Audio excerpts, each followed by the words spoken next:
예, 오늘 우리 아모스 8장 7절부터입니다.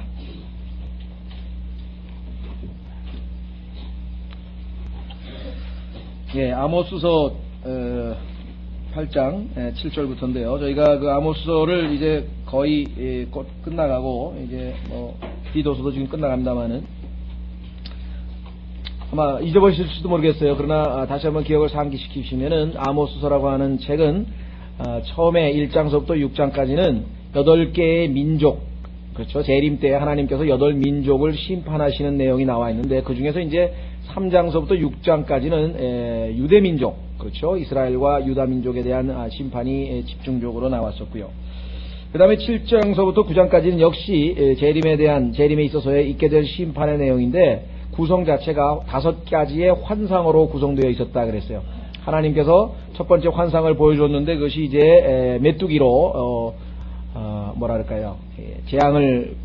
메뚜기 재앙을 통해서 이제 기근이 오고 어려움을 당하는 내용이 있는데 그때는 하나님께서 그 심판을 일단 기도를 통해서 하나님께서 미루셨죠. 또 그 다음에 불로 심판하시는 것도 역시 중보 기도를 통해서 미루셨다가 세 번째 하나님께서 하늘에서 다림줄을 내려서 다림줄이라고 하는 것은 건축할 때 집을 똑바로 지을 수 있는 맞추는 거 아니겠습니까? 그러니까 하나님의 기준에서 봐서 올바른지 올바르지 아니한가를 하나님이 평가해 보시니까 이제 더 이상 미룰 수 없는, 그래서 중보 기도도 없고 이제 심판이 집행되는 것들을 보았습니다. 오늘이 네 번째, 8장에는 네 번째 환상이었는데 그 환상은 여름 과일이 광주리에 담겨 있다. 여름 과일이라고 하는 것은 추수가 끝났다는 뜻이고 이제 끝이 다 달았다고 하는 상징적인 표현이라고 말씀을 드렸죠. 자, 그래서 그 이제 끝이 다 됐다고 하는 내용이 1절서부터 3절까지 나왔고요. 4절서부터 6절까지는 그 이유, 왜 끝이 다 됐는가? 하나님께서 누차 반복해서 말씀하신 것에 대한 거역. 그런데 그 거역한 내용을 보니까 소위 말하면 하나님 대신에 만몬을 섬기는, 다시 말해서 물질주의의, 그렇죠? 우상과 관련된 내용이었죠. 그래서 그들이 오늘날로 치면 돈을 하나님보다 더 사랑한 모습을 여기서 4절서부터 6절까지 우리가 보게 되었습니다. 자, 그래서 오늘은 7절서부터 14절까지입니다. 오늘 본문 한번 먼저 읽겠습니다. 자, 주께서 야곱의 뛰어남을 두고 맹세하시되 이제 더 이상 심판을 미룰 수가 없다 이 말이죠. 내가 반드시 그들의 행위 중 어느 것도 잊지 아니하리라 하셨나니 이로 인하여 그 땅이 떨지 아니하겠으며 거기 거하는 모든 사람이 애곡하지 아니하겠느냐. 그 땅이 넘치는 홍수같이 전부 솟아올랐다가 이집트의 홍수로 말미암아 밀려나서 가라앉는 것 같이 가라앉으리라. 주 하나님께서 말씀하시느니라. 그날에 내가 해를 대낮에 지게 하고 밝은 대낮에 땅을 캄캄하게 하며 너희의 명절을 애곡으로 너희의 모든 노래를 애가로 변하게 하고 모든 허리에 굵은 배를 두르게 하며 모든 사람의 머리를 대머리가 되게 하고 외아들의 죽음으로 말미암아 애곡하듯 하게 하며 그 끝을 쓰라린 날과 같게 하리라. 그뿐만 아니라 더 심각한 심판은 그 11절부터 있습니다. 주 하나님께서 말씀하시느니라. 보라, 날들이 이르러 내가 이 땅에 기근을 보내리니 빵으로 인한 기근도 아니요 물로 인한 갈증도 아니요 오직 주의 말씀들을 듣지 못한 기갈이라. 사람들이 이 바다에서 저 바다까지 북쪽에서 동쪽까지 돌아다니며 주의 말씀을 구하려고 이리저리 다름질하여도 그것을 얻지 못하리니 그날에 아름다운 처녀들과 청년들이 갈증으로 인하여 기진하리라. 사마리아의 죄를 두고 맹세하여 이르기를 오 다나 내 신이 살아있다 하거나 부엘세바의 풍습이 살아있다 하는 자들 곧 그들마저 쓰러져서 결코 일어나지 못하리라. 우상 숭배하는 자들에 대한 마지막 언급으로 인해서 이제 심판이 집행이 됩니다. 이제 그리고 다음 주부터 우리가 하게 될 9장의 내용은 보시면은 하나님께서 이제 제단 위에 직접 서서 이제 마지막 심판을 독려하시고 그럼에도 불구하고 이제 하나님께서 그들을 회복시키실 것이라고 하는 내용이 11절서부터 나와 있습니다. 그래서 이스라엘의 회복에 대한 언급으로 마무리를 짓게 됩니다.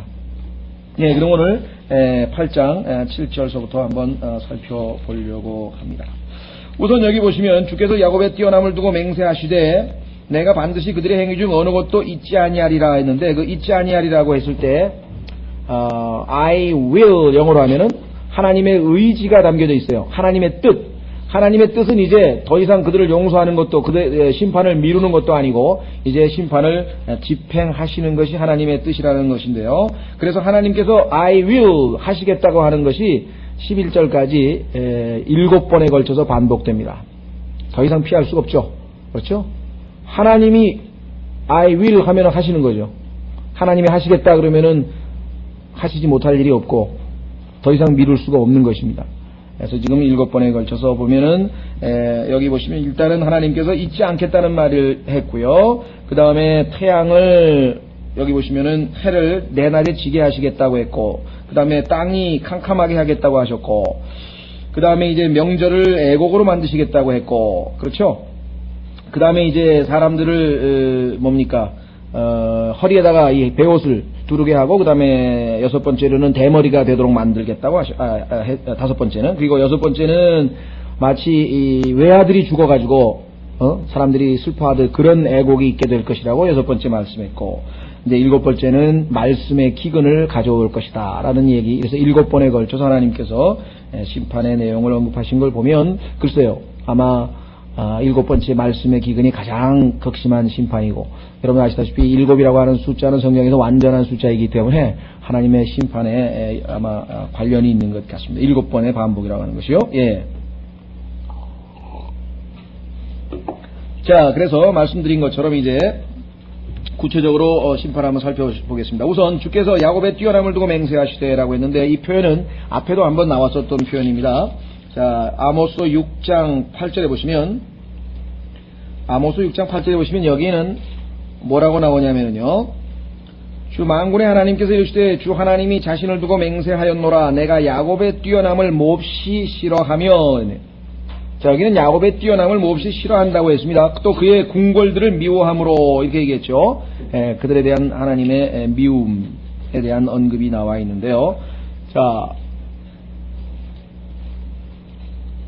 아마 이 야곱의 뛰어남은 여러 가지 면에서 뛰어나겠죠. 엑셀런시라고 하는 말이니까 하나님께서 택하신 민족이고, 하나님께서 특별히 율법을 주신 민족이고, 그 다음에 하나님께서 성전을 짓게 하신 민족이고, 등등등등. 아마 역사적으로 야곱의 뛰어남은 이방 민족에 비해서 많이 있을 것으로 생각합니다. 그렇죠?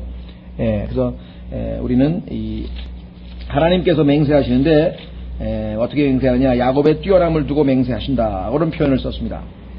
자, 내가 반드시 그들의 행위 중 어느 것도 잊지 아니하리라.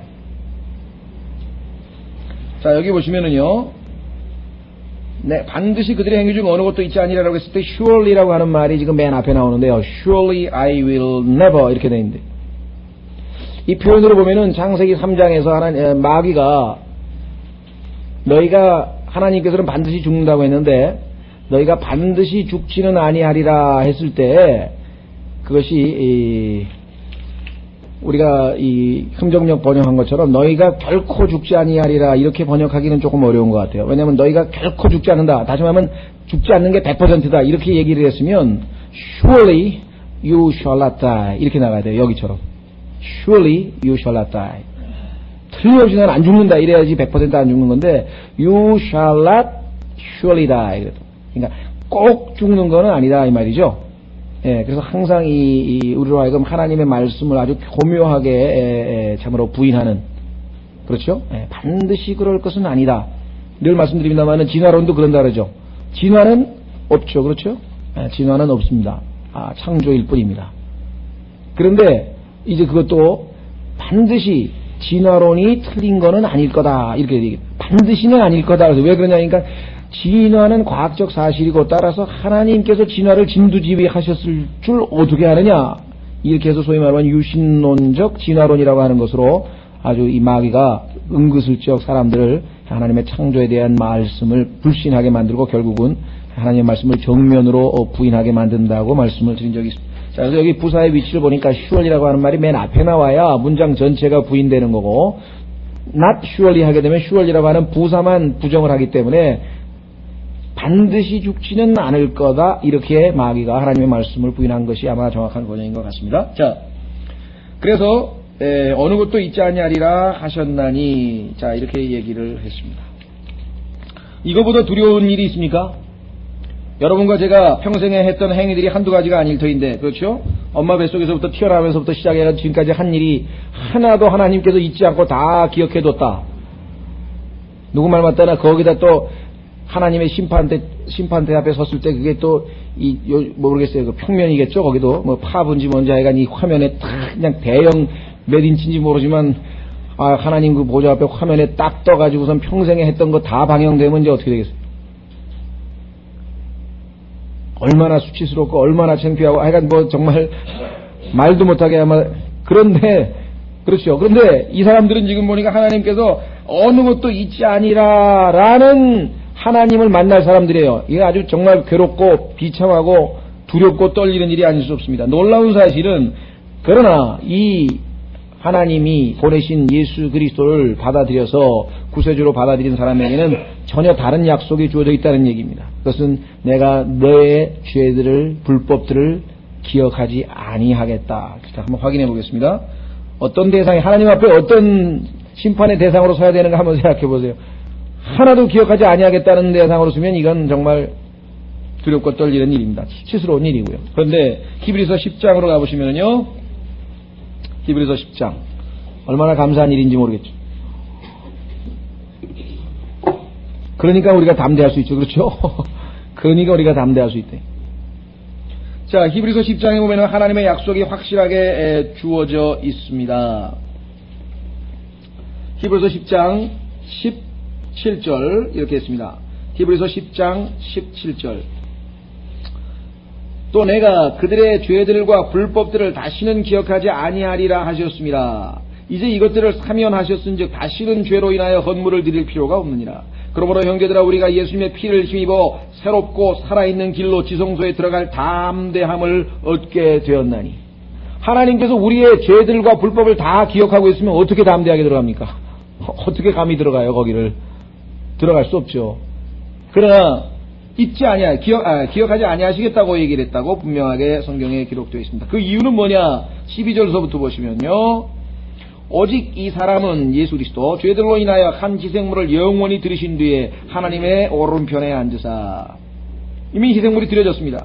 그 이후부터 자기 원수들이 자기 발받침이 될 때까지 기다리시나니 이는 그분께서 거룩히 구별된 자들을 단 한 번의 헌물로 뭐라 했습니까? 영원토록 완전하게 하셨음이라. 영원토록 완전하게 하셨음이라. 이 단번 속죄를 믿음으로 받아들여서 구원받은 사람들이, 문제는요, 단번 속죄를 믿는다고 하는 사람들이 정말 믿었는지 내가 의심스러운 일들이 벌어져요. 왜냐하면 그거를 믿은 사람들은 이따가 뒤져서 오후에 둘째 시간에 공부하면 아시지만 그 다음에는 그들의 삶은 어떻게 되냐면은 경건치 아니한 것들과 세상의 욕심들을 다 거부하고 맑은 정신으로 의롭게 경건하게 살도록 가르친다고 했는데 하나님의 은혜가 나타나셔서, 근데 어떻게 된 게 그런 가르침을 전혀 안 받았는지 단번 속죄만 믿고 그냥 그야말로 엉망이 아니라 이건 뭐 상상을 초월하게 막 엉망진창으로 사는 거예요. 최근에 한 형제가 저한테 전화를 해가지고 자기가 어떤 목사를 만났다는 거예요. 어떤 목사를 만났는데 하여간 그 목사 부인이 자기 목사의 비리를 다 어떻게 털어놨나 봐요. 하여간 셀 수 없이 많아요. 셀 수 없이 많은데 하여간 이 소위 말하는 이제 바람도 피고 막 그런 모양인데 그런 얘기를 막 하나 봐요. 그러니까 이제 그 부인은 아마 사모님 아마 구원이 확신하신 분인가 보죠. 그래서 아니 어떻게 구원받은 사람이 그런 짓을 하냐고. 그러면 구원에 대해서 얘기하면서 구원받은 사람이 어떻게 그런 짓을 하느냐. 그런 사람들은 하나님이 지옥에 보내실 것이다. 이렇게 얘기를 했나 봐요. 그랬더니 무슨 소리, 단번 속죄가 있는데. 그리고 그냥 얼굴을 뻔뻔스럽게 아주 그러더라는 거예요. 그래서 내가 이 단번 속죄 때문에 지옥 갈 사람도 아주 엄청나게 많겠구나 내가 생각을 했어요. 마음으로 믿은 게 아닙니다. 그거는 마음으로 믿은 사람에게는 그렇게 뻔뻔스럽게 화인 맞은 행동이 나올 수 있겠습니까? 저는 단번 속죄를 근거로 해가지고 하여간 바람 피는 목사 얘기를 벌써 몇 번째 들은 거예요, 제가. 그러니까 아주 뻔뻔스럽게 단번 속죄를 자랑스럽게 얘기한다는 거예요. 내가 그 사람은 단번 속죄를 못 받은 사람입니다. 단번 속죄 받은 사람이 어떻게 그런 행동을 합니까? 내가 웃으면서 한두 번 해야지. 자, 하여간 얘기가 좀 빗나갔습니다만 여기 나와 있는 게 단번 속죄. 근데 이것을 마음으로 믿었다고 한다면은 어떻게 그런 행동이 나올 수가 있겠는가? 자, 우리는 초점은 그게 아니고요. 갑자기 그런 얘기를 최근에 전화로 받아서 제가 생각이 나서 그냥 말씀을 드린 것이고, 예. 자, 초점은 기억하지 아니하는 대상이 될 것이냐, 하나님께서 우리의 것들을 전부 다 기억할 대상이 될 것인가를 한번 생각을 해 보시기 바랍니다. 자, 호세아서 8장 한 구절 찾겠습니다. 호세아서 8장. 로크만 형제님 말 맞다나 라오디게아 시대에는 anything can happen이라고 그랬는데 무슨 일이 일어나도 당혹하지 말라 그랬는데 이제 그런 전화를 받고도 별로 당혹이 안 되더라고요. 마귀가 무슨 짓인지 하고 있는데 뭘 그런 거 가지고 놀래느냐, 뭐. 다만, 심히 비통하죠. 비통하고 안타깝고 그렇죠. 자, 호세아서 8장, 12, 13절.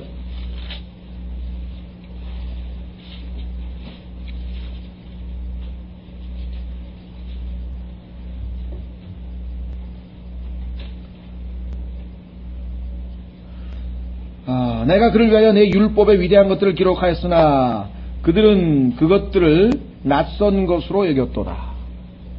자, 하나님의 심판의 대상이 되고 하나님께서 그의 행위들을 기억하지 아니할 대상들의 특징은 뭐냐? 하나님의 말씀들을 낯선 것으로 여겼다. 이상하다고 생각했다 이 말.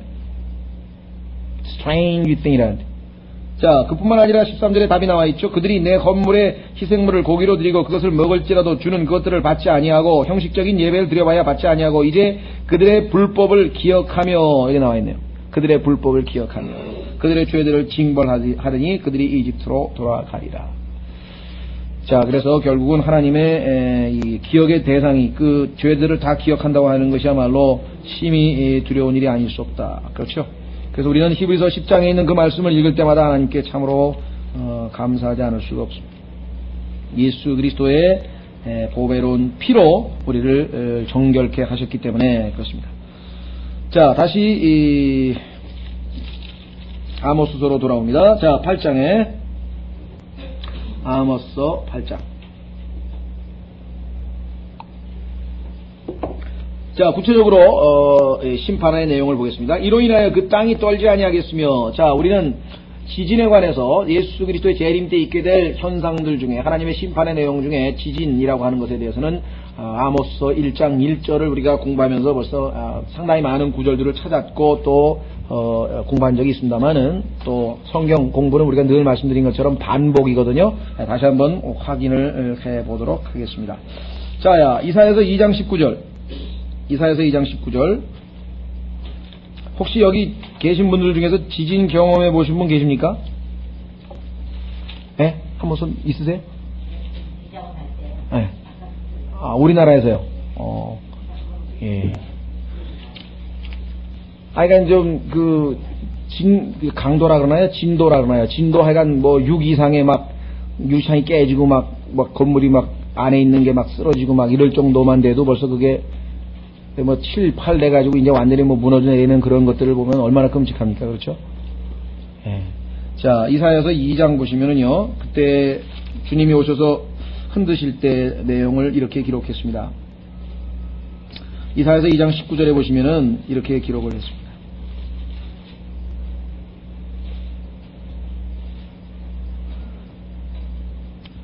자, 주께서 일어나사 무섭게 땅을 흔드실 때, 테러블이라 그러는데요. 하나님께서 무섭게 흔들면 어느 정도 흔드는 건가 여러분 한번 상상해 가시죠. 예? 자, 그분의 두려움과 그분의 영화로운 위엄으로 인하여 사람들이 바위 틈과 땅굴 속으로 들어가리라. 여러분들 이거 계시록에서 보셨죠? 그날에는 사람들이 자기를 위해 경배하려고 만든 온 의상과 금 우상들을 두더지와 박쥐에게 던질 것이요. 이렇게 나와요. 또 주께서 일어나서 무섭게 땅을 흔드실 때 그분의 두려움과 그분의 영화로운 위엄으로 인하여 사람들이 바위 틈과 험악한 바위 꼭대기로 들어가리라. 너희는 사람을 의지하지 말라. 그의 호흡은 코에 있나니 수에 칠 가치가 어디 있느냐.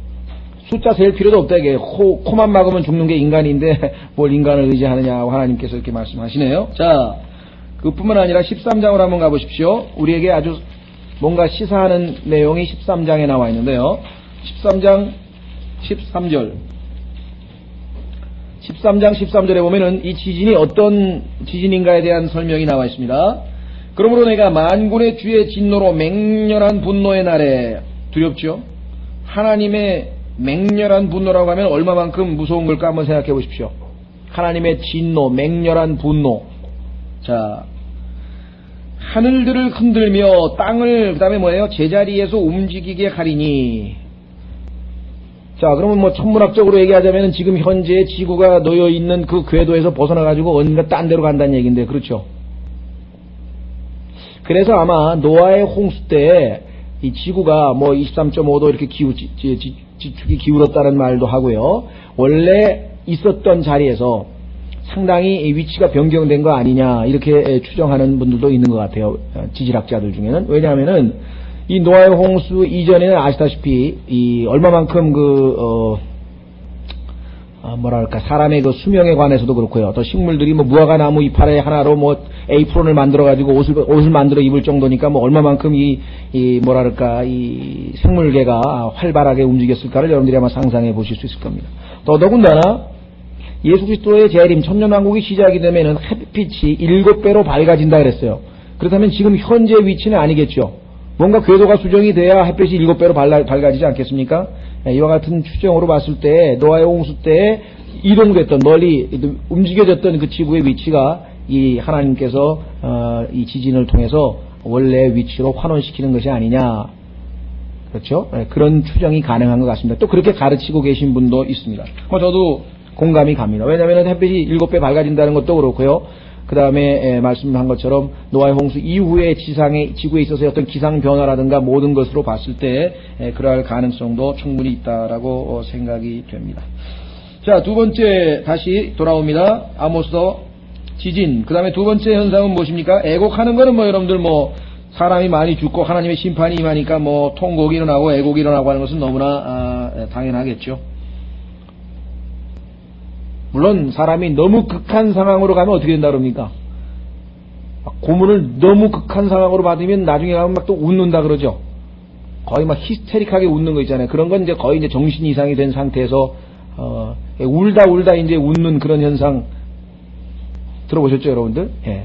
자, 그럼 여기는 뭐 애곡하지 아니하겠느냐. 자, 그 다음에 그 땅이 넘치는 홍수같이 전부 솟아올랐다가 이집트의 홍수로 말미암아 밀려나서 가라앉는 것까지 가라앉으리라. 글쎄요, 이 말씀은 얼핏 보면은 화산 폭발과 관련인 것 같습니다. 그렇죠? 땅이 액체로 녹아가지고 하늘로 솟아올렸다가 땅으로 가라앉는 것들은 아마 뭐 우리가 이 종종 텔레비전이라든가 이렇게 화산 폭발하는 걸 보면은 정말 뭐 몇 킬로까지 솟아올랐다가 막 땅으로 내려오는 것을 우리가 보죠. 자, 그래서 땅이 녹아버린다고 하는 얘기도 성경에 자주 나오죠. 땅이 녹는다라고 하는 표현이 어디 나오냐면요. 바로 넘기시면 9장 5절에 나옵니다. 바로 넘겨보시면 9장 5절에 주 만군의 하나님은 그 땅에 손을 대어 녹게 하사, 여기 나와 있잖아요. 그렇죠? 거하는 모든 자로 하여금 애곡하게 하시며 그 땅을 넘치는 홍수같이 전부 솟아오르게 하셨다가 이집트의 홍수로 말미암아 가라앉는 것 같이 가라앉게 하시는 이시요. 여기 나와 있습니다. 그렇죠? 예. 자, 그 다음에 8장으로 다시 돌아옵니다. 아모스도 8장으로 다시 돌아오시면 그 다음 심판의 내용은 9절이래요. 주 하나님께서 말씀하시느니라. 그날에 내가 해를 대낮에 지게 하고. 이 문제도 우리가 예수 그리스도의 재림의 현상으로 많이 찾아봤고요. 그래서 밝은 대낮에 땅을 캄캄하게 하며, 그래서 해가 안 비치면 아무래도 깜깜할 수밖에 없겠죠. 자, 이것은 출애굽기 때 여러분 하나님께서 이집트를 심판하셨을 때 이미 어떤 그 본보기로, 마지막 날의 심판의 본보기로 이미 보여주셨던 그것이었죠. 그렇죠? 예. 자, 이것으로 봤을 때 캄캄하게, 땅이 캄캄하게 됐다. 이 어두움이라고 하는 것은 늘 하나님의 심판과 연관이 되어 있죠. 바깥 어두운 곳, 뭐 이런 표현이 성경에 종종 나오잖아요. 따라서 창세기 1장 2절에서 우리가 잘 아시는 것처럼 거기에 어두움이 있었다라고 하는 사실은 하나님께서 창세기 1장 1절에 하늘과 땅을 심판하셨다라고 하는 증거 구절이 됩니다. 어둠이 있었다는 얘기죠. 그렇죠?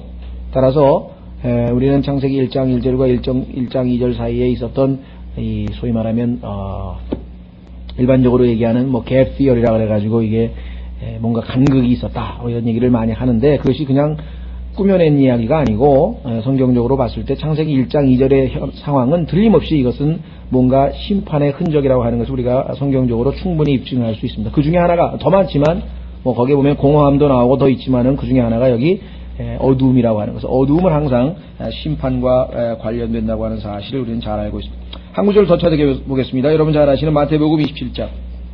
예수 그리스도께서 십자가에 달리셨을 때 하나님께서 예수님을 여러분과 저 온 인류의 모든 죄인들의 죄 값으로 그 죄를 짊어지신 상태에서 예수님이 죄가 되셨다라고 고린도후서 5장에 말씀했습니다.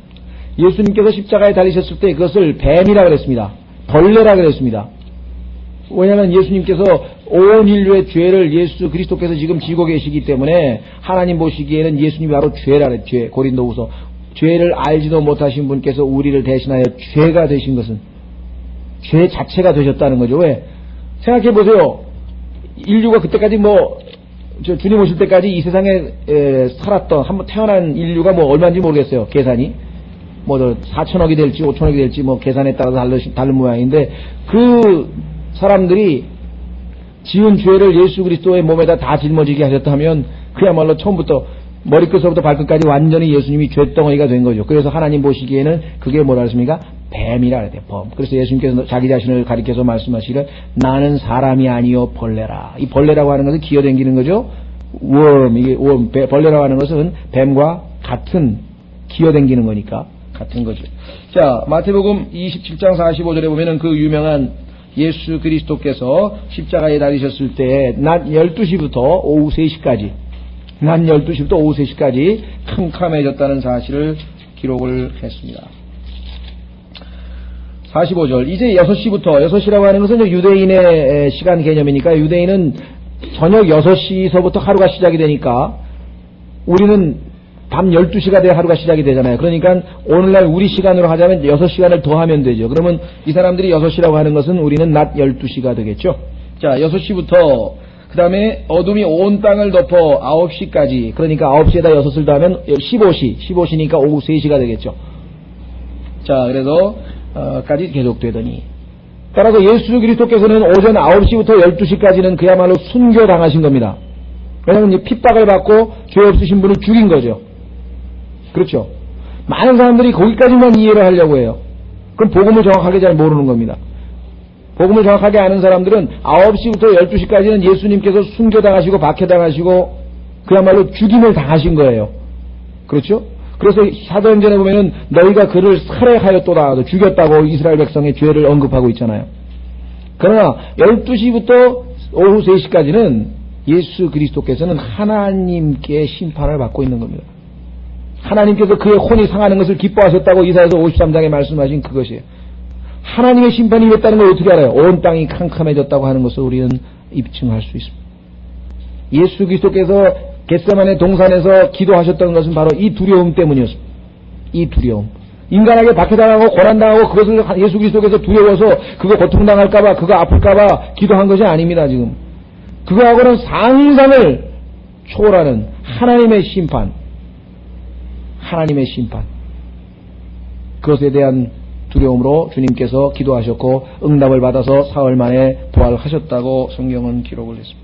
자, 그래서 우리는 이 어둠에 대한 얘기는 너무나 잘 알고요. 자, 그 다음에 10절로 갑니다. 아모스서 8장 10절.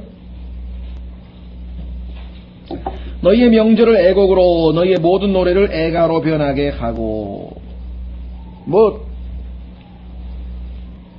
이 얘기는 상식적으로 우리가 충분히 이해가 되죠? 먹고 마시고 즐기고 막 신나게 막 놀아제끼다가 갑자기 하나님의 심판이 임하고 지진이 임하고 막 홍수가 나고 막 화산이 폭발하고 막 대낮처럼 대낮이 땅이 캄캄해지고 해가 막 피같이 변하고 막 이렇게 되면 어떻게 되겠습니까?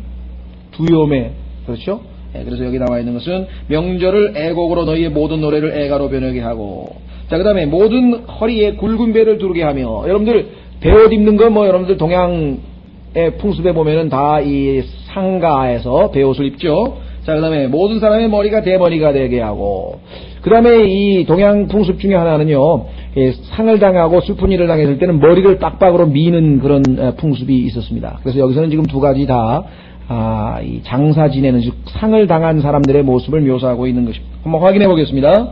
신명기 21장 12절. 신명기 21장 12절.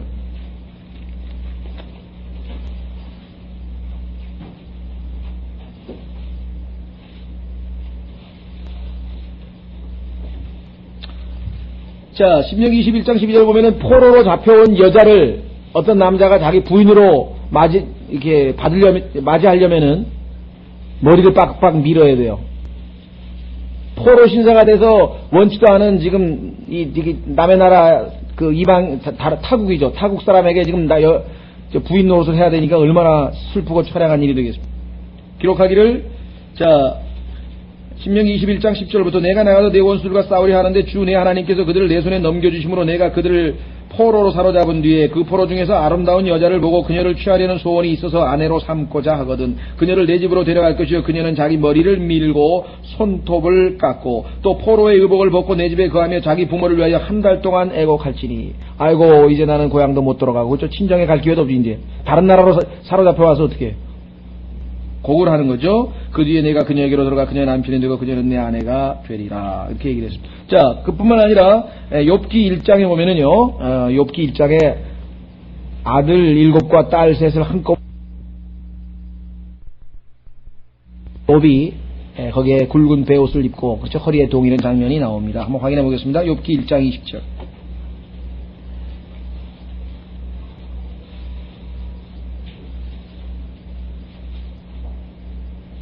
여긴 베옷 입는 게 아니라 머리 미는 장면이네요. 죄송합니다. 그래도 하여간 같은 내용이니까 보겠습니다. 욥기 1장 20절.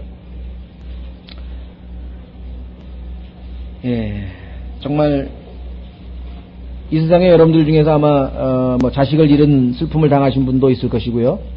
하여간 알게 모르게 큰 슬픔을 당하신 분들이 있을 테지만 욥기를 읽을 때마다 아마 큰 위로가 되실 겁니다. 욥은 하루에 아들 7하고 딸 3을 땅에 묻은 사람입니다. 하루에. 재산 다 없어진 건 말할 것도 없고요. 하루아침에. 아마 욥기를 읽을 때마다 우리가 겪는 고난이 욥에 비하면 아무것도 아니라고 했죠. 그래서 야고보서에서 뭐라고 말씀했습니까? 너희는 욥의 인내를 보고 배우라. 욥의 인내라고 하는 것이 야고보서의 신약 성경에 기록되어 있잖아요. 우리가 그걸 기억할 때마다 얼마나 힘을 얻고 그렇죠?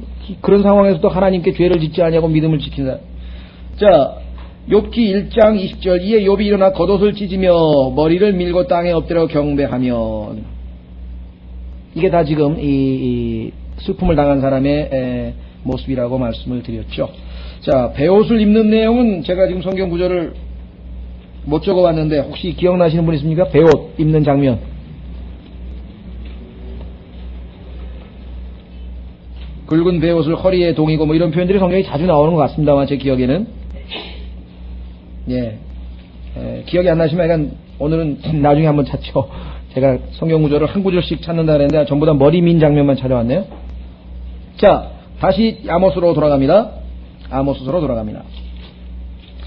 8장 10절에 사람의 머리를 대머리가 되게 하고 모든 허리에 굵은 배를 두르게 하며 모든 사람의 머리를 대머리가 되게 하고. 자, 그 다음에 외아들의 죽음으로 말미암아 애곡하듯 하게 하며. 하나밖에 없는 아들의 죽음이면 이거 더한 거죠. 그렇죠? 또 한 서너 돼가지고 한 명 죽고 또 두 명 남아있으면 모르겠는데 외아들이라는 표현을 썼네요. 자, 한번 이 내용은 스가랴서에 보면 우리에게 또 관련 구절이 있습니다. 스가랴서 12장 10절. 이것이 재림 문맥이라고 하는 것은 스가랴서가 재림 문맥이라고 하는 것을 확인해 보면 12장 10절에 같은 문맥이 나옵니다. 스가랴서 12장 10절.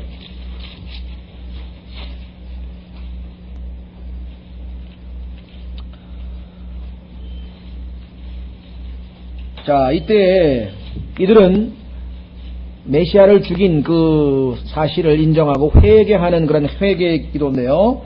자, 스가랴서 12장 9절에 보시면 그날에 내가 예루살렘을 치러 오는 모든 민족들을 멸하려고 힘쓰리라. 내가 다윗의 집과 예루살렘 거주민들 위에 은혜의 영과 간구하는 영을 부어주리니 그들이 나 곧 자기들이 찌른 나를 바라보고 그를 위하여 애곡하기를. 자, 여기 중요한 말씀이죠.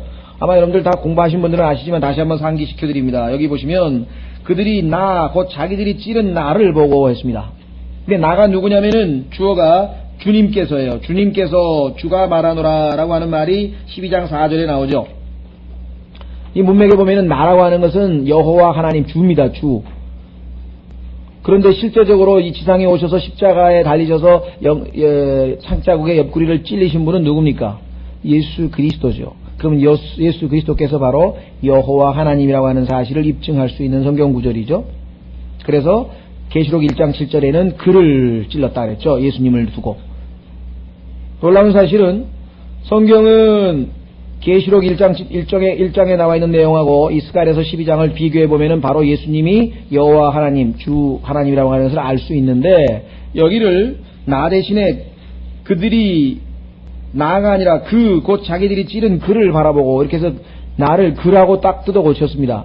그러면 그는 예수님이 되죠. 그러면 예수님이 하나님이라고 입증할 수 있는 그런 성경 구절 하나가 사라져가 버리는 거죠. 얼마나 교묘하게 마귀가 예수 그리스도께서 하나님이라고 하는 사실, 신성을 인정하지 않으려고 하는가를 여기가 우리가 확인해 볼 수가 있습니다.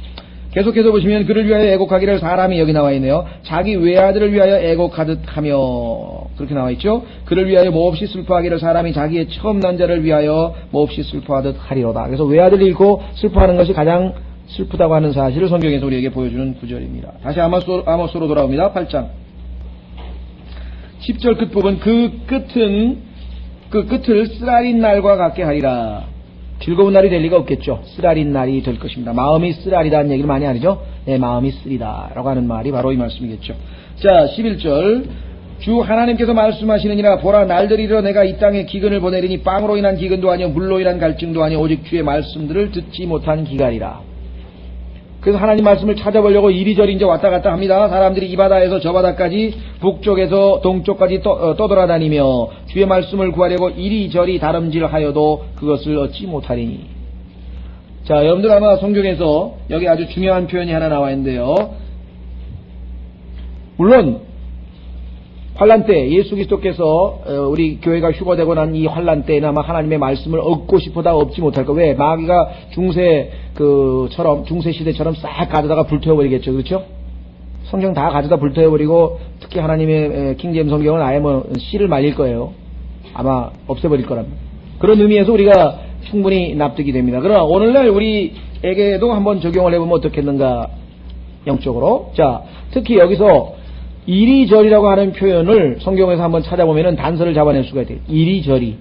자, 이리저리, to and fro라고 하는 말이 영어의 그 성경에 나와 있는데요. 우리말로는 이리저리로 번역하기도 하고 여기저기로 번역하기도 하고 그런 것 같은데 한번 확인해 보겠습니다. 자, 창세기 8장 7절. 창세기 8장 7절이면은 이리저리라고 하는 말이, 여러분들 혹시 찬송가에 이런 거 나오죠? 이리저리 헤매는 내 모양 저 원수 조롱하도다 해놓은 그 찬송가 아세요? 그거 아주 기가 막히게 성경적으로 쓴 찬송가예요. 이리저리란 말이 지금 왔다 갔다란 말인데요. 이리저리 왔다 갔다, 이게 다 지금 마귀와 연관이 있는 표현인데, 찬송가에다가 아마 누굽니까? 마틴 루터가, 그렇죠? 마틴 루터가 한 찬송가에 보면 나오죠. 저 원수 조롱하도다. 이리저리 헤매는 내 모양. 자, 창세기 8장에 보면은 여러분 잘 아시는 것처럼 노아의 홍수가 끝나고 이제 노아가 자기 방주에 창을 열어가지고 까마귀를 내보내게 됩니다. 창세기 8장 7절. 까마귀, 검은 새는 성경에서 항상 마귀들과 연관이 있습니다. 예수님께서 씨 뿌리는 비유에서도 마귀들이 와가지고, 새들이 와가지고 다 말씀을 집어가 버렸죠. 새들, 특히 검은 새들. 왜냐하면은 비둘기, 하얀 비둘기는 성령을 예표하고 있기 때문에 그렇습니다. 그래서 항상 마귀는 하나님께서 성령을 예표하는 하얀 새 하면은 검은 새를 들여다가 마귀들을 예표하고 똑같이 흉내를 내죠. 자, 까마귀를 내보내매 까마귀가 물들이 땅에서 마르기까지 여기저기 오갔더라. 두리번 여기저기 왔다 갔다 했어요. 보니까 그냥 시체가 즐비하게 늘어졌는데요. 성경에 보면은 시체를 만지면은 부정하게 되는 거죠. 더럽게 돼서 일주일 동안 진영 밖에 나가서 다 정결례를 거치고 다시 진영 안으로 들어와야 되는데, 시체를 보니까 막 그거 뭡니까? 뜯어먹으려고 신이 나가지고 막 여기저기 지금 돌아다니고 있습니다. 반면에 비둘기는 지면에서 물들이 들어오는지 알아보려고 했으나 발로 올 곳을 찾지 못하고 다시 돌아왔다 그랬어요. 그래서 성경에서 비둘기, 흰새와 검은새가 대비됩니다. 자, 여기에 처음으로 이리저리란 표현이 나왔죠. 자, 욥기 1장으로 갑니다. 딱 보면은 그렇구나를 금방 알 수 있죠. 왜? 욥기 1장에 보면은 하나님께서 하늘에서, 이것도 성경 이외에 그 어디에서 여러분들이 저 셋째 하늘에서 벌어지는 일을 알 수가 있습니까? 그렇죠. 성경에 보면 셋째 하늘에서 벌어지는 일을 그래도 비교적 자세하게 묘사해 놓은 데가 열왕기 하 22장이죠. 미카야 선지자가 봤던 거기하고요. 그다음에 욥기하고요. 계시록 4장 5장입니다. 적어도 여기 보면은 지금 셋째 하늘에서 어떤 일이 벌어지고 있는가를 우리에게 많이 보여주는데요. 여기 보시면 하나님 앞에 하나님이 계신 곳에 회의가 열렸죠. 자, 6절이죠. 욥기 1장 6절. 그때 하루는 하나님의 아들들이 천사들입니다. 여기서는 신약시대에는 거듭난 그리스도인들입니다. 조심하세요.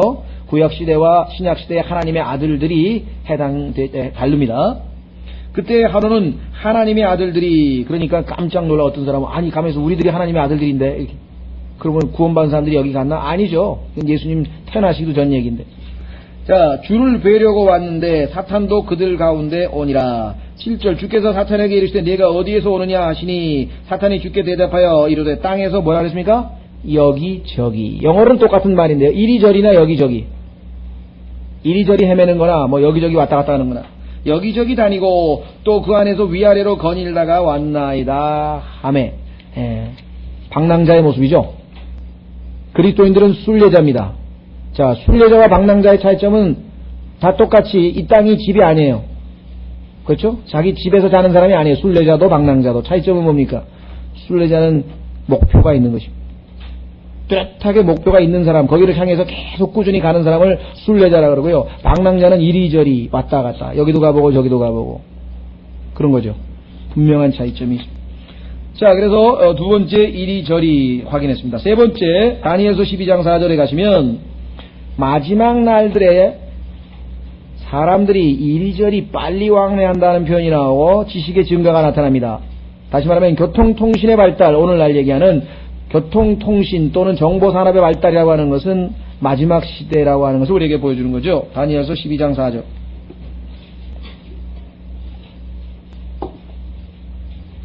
다니엘서 12장 4절. 오 다니엘아, 오직 너는 끝이 임하는 때까지 이 말씀들을 닫아두고 이 책을 봉인하라. 계시록에 가서는 이제 봉인할 필요가 없었죠. 그래서 이제 봉인이 다 열리면서 다 펼쳐집니다. 그래서 계시록의 이름이 계시록이죠. 계시라고 하는 것은 덮어놨던 거를 보여준다 이게요. 그죠? 보여준다. 놀라운 사실은, 그런데 그 계시록은 어려운 책이니까 가능하면 읽지 않는 게 좋다고 오늘날 많은 교회에서 얘기하고 있다는 거예요. 계시록 읽다가 이상하게 된 사람이 너무 많다 보니까 겁이 나가지고 계시록을 읽지 못하게 하는 우를 범하게 하는데, 사실은 그렇지 않죠. 계시록은 하나님이 축복을 주시겠다고 약속하신 책인데, 지난번에도 말씀드렸습니다. 어떤 분이 자기는 유명한 목사님들 뭐 돌아다니면서 다 공부해보고, 근데 이상하게 왜 계시록을 안 가르쳐 주는지 몰라요. 그런 얘기를 하는. 위험하다고 생각해요. 반대로 계시록만 또 붙들고 그냥 1년 내내 계시록만 하는 사람들이 또 있다고요. 이게 벌써 뭔가 이상한 거죠. 왜? 균형이 안 잡히잖아요. 하나님은 항상 균형 잡히신 분인데, 그렇죠? 이 균형이 안 잡힌다. 자, 다니엘서 12장 4절 보시면, 오 다니엘아, 오직 너는 끝이 많은 때까지 이 말씀들을 닫아두고 이 책을 보기나라. 그 다음에 그렇습니까? 많은 사람이 이리저리 다름질을 하겠고. 뭐가 그렇게 갈 데가 많은지요? 보면 자동차도 많고 비행기도 많이 다니고, 하여간 지금 뭐 교통통신의 발달, 그 다음에 뭐라 그랬습니까? 지식이 증가하리라. 마지막 때의 현상 중에 하나입니다. 자, 여러분들 이 창세기 11장에 바벨탑 사건 때도 교통통신의 발달이 있어서 사람들이 한 곳에 다 모였죠. 예, 항상 하나님께 반역을 할 때는 인간들끼리 힘을 합쳐서 하나 뭉칠 때 교통통신의 발달이 있게 되어 있습니다. 자, 그 다음에 마지막 항으로 찾으면은 더 우리에게 와닿는 말씀이에요. 똑같은 이리저리가 있는데 그것은 뭐냐? 에베소서 4장 14절에 나와 있습니다. 에베소서 4장 14절. 아마 여러분이나 저나 그런 경험이 다들 있었을 겁니다. 그렇죠? 여기 부흥회도 가보고, 저기 좋은 집회도 가보고, 저기 성경 강연회도 가보고, 여기도 가보고 저기도 가보고, 이리저리 많이 헤맸죠. 그렇죠? 킹제임 성경 찾기 전까지는 아마 다들 많이 헤매신 분들이 많이 있었습니다. 여러분 보세요. 말씀에 기근이 있다 그러잖아요. 정확한 하나님의 말씀이, 순수한 하나님의 말씀이, 보존된 하나님의 말씀이 무엇인지를 모르면 계속 이리저리 헤매게 돼 있다. 에베소 4장 14절 보시면 이것은 우리가 이제부터 더 이상 어린아이가 되지 아니하여. 자, 어린아이들은 어떤 짓을 하느냐, 어떤 일이 벌어지느냐, 사람의 속임수와 속죠, 몰래 숨어서 간교한 술수로 속이고자 하는 자들의, 그러한 자들이 어떻게 속이느냐, 온갖 교리의 바람, 희한한 교리들을 가지고 부흥회도 한다고 그러고, 성경 집회도 한다, 성경 공부도 한다 그러고, 뭐 통신 강좌도 한다 그러고, 테이프도 만들어서 길거리에서 나눠주고, 그 다음에 뭐랬습니까? 여기에 이리저리 흔들리어 밀려다니지 아니하고. 그렇습니다. 자, 디모데 후서로 가면은요, 이 사람들이 이리저리 헤매는 이유가 거기 나와 있어요. 왜? 진리를 정확하게 가르쳐 주면은 마음에 안 든다 이 말이에요. 왜? 자기들의 죄를 지적하고, 인간은 정말 하나님 앞에는 보잘것없다 그러고, 인간의 자존심을 다 깔아뭉개고, 그렇죠? 하나님 앞에서 그저 우리는 불쌍한 죄인이라고, 이런 얘기만 하니까 자존심도 상하고요. 자기는 비교적 착하게 살고, 기도도 많이 하고, 헌금도 많이 하고, 상당히 그래도 괜찮게 지금 살고 있는데, 맨날 인간은 아무것도 아니라고 그런 설교만 하고 말이죠. 응?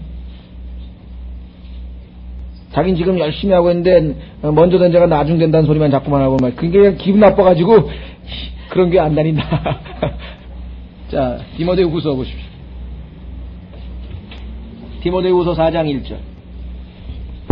제일 어리석은 사람이 오늘 설교에서 목사가 내 얘기했다 그러고 그 교회 떠나는 사람이에요. 이건 아주 비참한 사람이에요. 그 사람은 거기 머물러 있으면 은혜 받는 사람이에요. 그 사람 변화되는 거예요. 보면요, 오늘 목사가 내 얘기했다는 거예요, 교회에서. 그게 기분 나빠서 떠난다는 거예요. 치사하다 그러면서 막. 그 목사가 한 게 아니고요. 하나님이 하신 거죠. 그렇죠?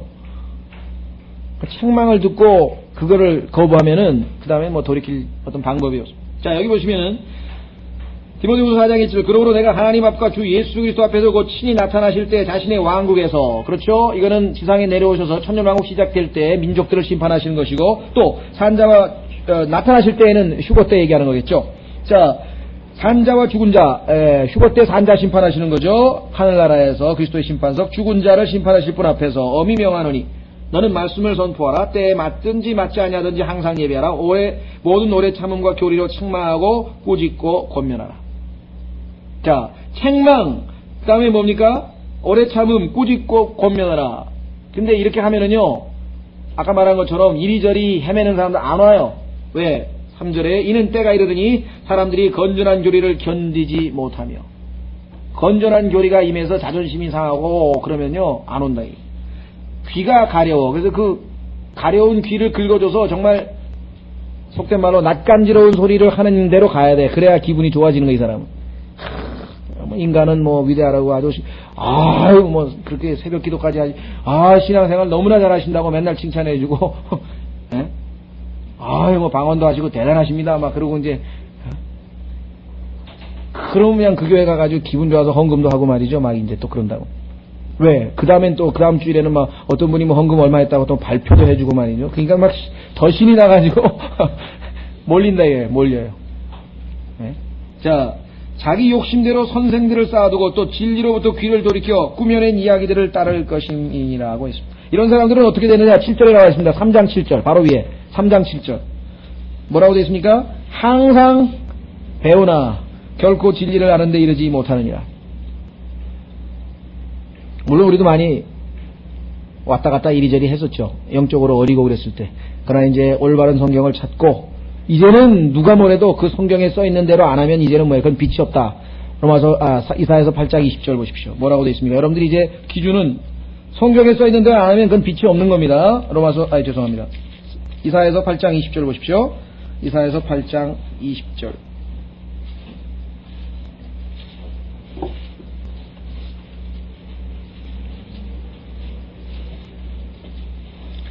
자, 이사야서 8장 20절 19절서부터 보시면 소위 이제 선지자라고 하는 사람, 소위 하나님의 말씀을 대변한다고 하는 사람들이 이렇게 얘기합니다. 사람들이 너희에게 말하기를 부리는 영을 지닌 자들과 슬쩍 엿보고 중얼거리는 마술사들에게 물으라 하거든 백성이 마땅히 자기들의 하나님께 구하여야 하지 아니하겠느냐. 산 자를 위하여 죽은 자에게 구하겠느냐 하라. 이거는 점치러 다니는 사람한테 가르쳐주세요. 당신 지금 죽은 자한테 가서 점치러 간 거다. 산 자가 계신데 산 하나님께. 자 20절 그들이 마땅히 율법과 증거의 말씀을 따를지니. 여러분 보는 앞에서 죽은 자를 살려냈어요. 여러분 보는 앞에서 암 환자를 손을 얹고 치료했습니다. 여러분 보는 앞에서 소경을 눈뜨게 했습니다. 그런 일을 해도 그 사람의 말이 하나님 말씀과 다르면 성경하고 틀리면 그는 빛이 없는 자라는 것을 여러분들이 기억하시고 분명히 말씀했죠. 그들이 마땅히 율법과 증거의 말씀을 따를지니 만일 그들이 이 말씀에 따라 말하지 아니하면 그 까닭은 그들 안에 빛이 없기 때문이니라. 따라서 이제 온전한 하나님의 말씀을 찾은 사람들의 경우에는 더 이상 이리저리 방황할 필요 없고 이 말씀을 꾸준히 잘 공부해서 진리의 지식에 이르고 영적으로 성숙하고 누군가가 나에게 가지고 있는 소망에 대해서 물으면 언제든지 대답할 준비가 되고 하나님의 진리의 말씀을 올바로 나누어 공부해서 하나님 앞에 부끄러움을 당하지 않는 일꾼으로 인정받도록 부지런히 공부하고 이것밖에 없어요. 이제 이리저리 여기저기 다녀야 될 이유가 없다는 것입니다. 자, 다시 우리는 이사야서 28장으로 갑니다. 이사야서 28장 9절서부터 13절까지는요 오늘날 말씀의 기근에 대한 원인을 보여줍니다. 왜 말씀이 있는데도 불구하고 성경이 있는데도 불구하고 사람들이 아까 말씀드린 것처럼 계시록은 위험하니까 공부하지 말라라든가 등등등등. 자, 이사야서 29장 9절. 29장이요. 29장 9절. 자, 29장 9절에 보시면 어떤 말씀이 나오냐면은요. 하나님께서 이제 말씀의 기근을 이런 방식으로 가져오게 됩니다.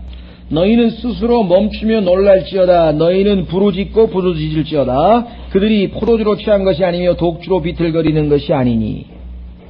하나님의 말씀은 10,000원만 주면 우리 신약성경 9,000원만 줘도 사고요. 어떤 영어 성경은 지금 우리가 신구약 영어 킹제임 성경 지금 제일 싼 거 구입하려고 하는 게 3불이거든요. 1불 99전. 신구약. 그것만 줘도 지금 몽골에 보내려고 지금 우리 100권 주문해놨는데, 그거 이제, 지난번에 오셨던 그 형제님 계셨죠? 이승우 형제님인가요? 그분 편으로 이제 보내려고 지금 주문해놨는데, 그렇게 싸요. 얼마든지 싸. 그런데도 불구하고 성경은 있는데 왜 그러냐? 여기 나와있잖아요. 10절에. 이는 주께서 깊이 잠들게 하는 영을 너희에게 부어주사, 너희 눈을 닫으셨으며, 하나님의 말씀을 대하는 마음 자세가 틀렸어요. 대언자들과 너희 치리자들과 선견자들을 덮으셨음이라. 이들을 영적 소경으로 만들어버리신 거예요. 성경은 펴서 읽기는 읽는데 듣기는 듣는데 못 알아듣고 읽기는 읽어도 깨닫지 못하고. 11절 그런즉 모든 자들의 환상이 너희에게는 봉인된 책의 말씀같이 되었나니. 봉인된 책 같아. 봉인도 안 되는데 펴면 되는데도 학식 있는 사람들이 학식 있는 자들에게 그것을 주며 이르기를 원하노니 이것을 읽으라 하면 그들이 이르기를 이것이 봉인되었으니 나는 읽지 못하겠노라 할 것이요. 실제로 독일의 그 유명한 예수회가 운영하는 튜빙겐 대학이라고 있죠. 이 카톨릭의 유명한 튜빙겐 대학 신학 박사라고 하는 사람이 어떤 젊은 그리스도인이 성경을 식당에서 밥 먹으면서 성경을 읽고 있었더니 성경을 읽냐 그래서 읽냐니까 알아듣게 깨닫냐 그러니까 다른 모르지만 아주 하나님 말씀 너무 좋다. 그런 식으로 읽으면 위험하다고.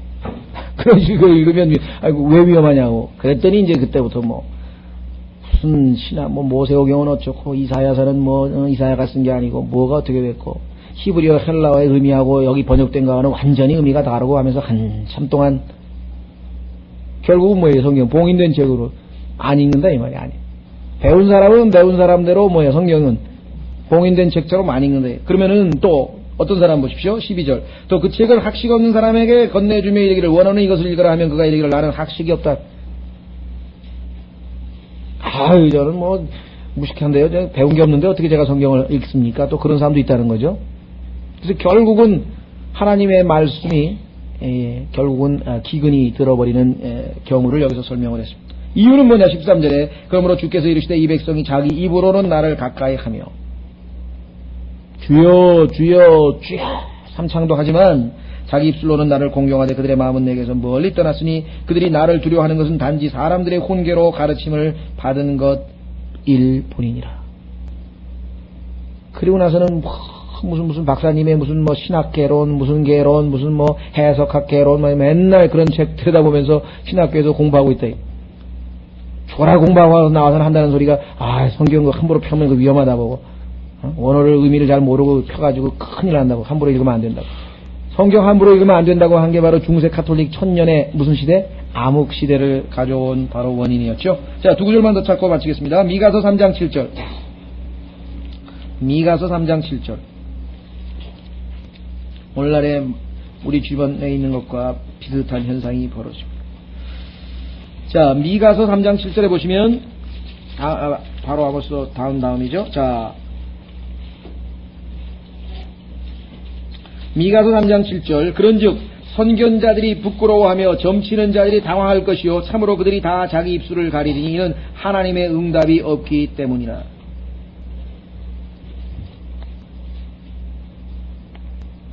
성경에 대해서 뭐 물으면요, 그게 그러니까 이 소수 의견은 이렇고요, 그 다음에 다수 의견은 이런데 하면서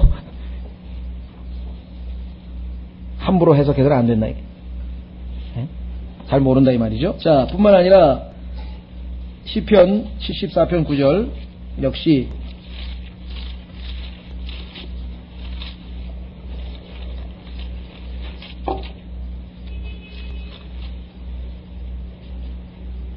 시편 74편 9절에 이렇게 되어 있습니다. 우리가 우리의 표적들을 보지 못하니 대언자도 더 이상 없으며 이 일이 얼마나 오래 갈는지 아는 자도 우리 가운데 없나이다. 아무도 하나님 말씀 제대로 전해주는 사람이 없다는 것이에요. 결국은 오늘날 우리 시대에는요, 형식적으로 뭐 온갖 신학교도 많고 뭐 온갖 성경도 베레벨 성경이 다 있고 뭐 주석 성경이 있고 무슨 뭐 스타디 바이블이 있고 뭐가 있고 뭐 정말 홍수의 시대인 것 같지만 역설적으로 말씀의 기근이 있다는 거 얼마나 역설적인가 모르겠어요.